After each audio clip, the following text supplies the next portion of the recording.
तो दोस्तों आप कनाडा आए हो 20-25 लाख रुपए खर्च के और आपकी स्टडी कंप्लीट हो जाती है और आपको वर्क परमिट भी मिल जाता है।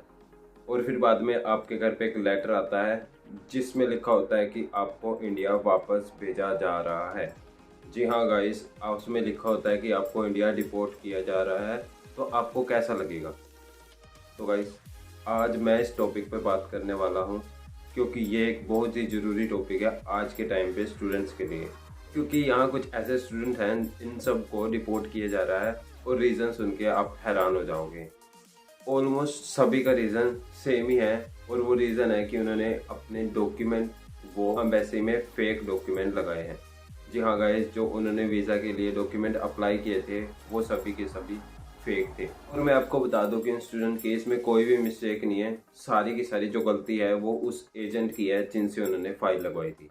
और सब के सब स्टूडेंट्स ने ऑलमोस्ट एक ही एजेंट से फाइल लगवाई थी। एक एजेंट ने क्या किया, सभी लोगों के जो भी डॉक्यूमेंट वीज़ा के लिए रिक्वायर्ड होते हैं जैसे कि अपना GIC offer letter, GIC letter, सभी को एडिट करके एम्बेसी में वीज़ा के लिए सबमिट कर दिए।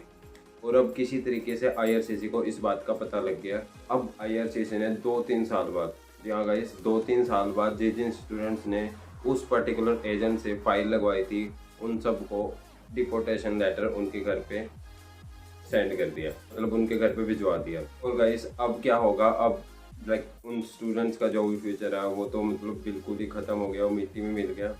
उनकी ऑलमोस्ट ज़िंदगी ख़राब होएगी क्योंकि ना वो अब इंडिया के रहे और ना ही कनाडा की, क्योंकि कनाडा ने उनके ऊपर बैन लगा दिया। अब वो अपनी ज़िंदगी में कभी भी कनाडा अपने जिंदा स्टेटस पे नहीं आ सकते क्योंकि यहाँ की जो गवर्नमेंट है वो इस फेक डॉक्यूमेंटेशन और कुछ रूल्स हैं जो उस पर बहुत ही ज़्यादा स्ट्रिक्ट है। और अब उनके रिकॉर्ड में आ गया कि इन बच्चों ने, इन पर्टिकुलर बच्चों ने हमको फेक डॉक्यूमेंट्स दिए हैं, अब वो कनाडा में कभी वापस तो आ नहीं सकते। और जबकि उन बच्चों की कोई गलती नहीं है इसके अंदर, सारी की सारी जो गलती है वो है एजेंट की है। अब बट भुगतना उन स्टूडेंट्स को पड़ रहा है।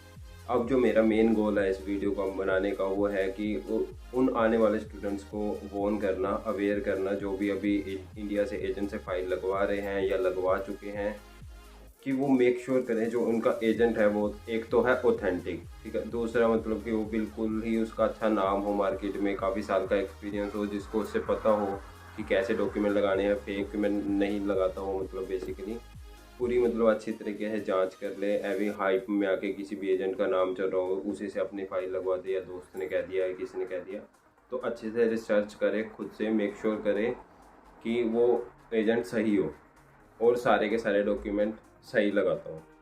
Try to validate that person by your end, क्योंकि कई बार कैसे होता है कि कुछ लोग यहाँ से जैसे जाते हैं इंडिया वापस और उनको थोड़ा ज़्यादा एक्सपीरियंस नहीं होता, वो अपने ऑफिस खोल के बैठ जाते हैं अपने फ़ायदे के लिए, फेक डॉक्यूमेंट लगा के दूसरों के मतलब कि बच्चों पे एक्सपेरिमेंट करके तो वो उनको बाहर भेज देते हैं और बाद में ये सब होता है उनके साथ ना, कोई फ़ायदा नहीं है फिर इस चीज़ का।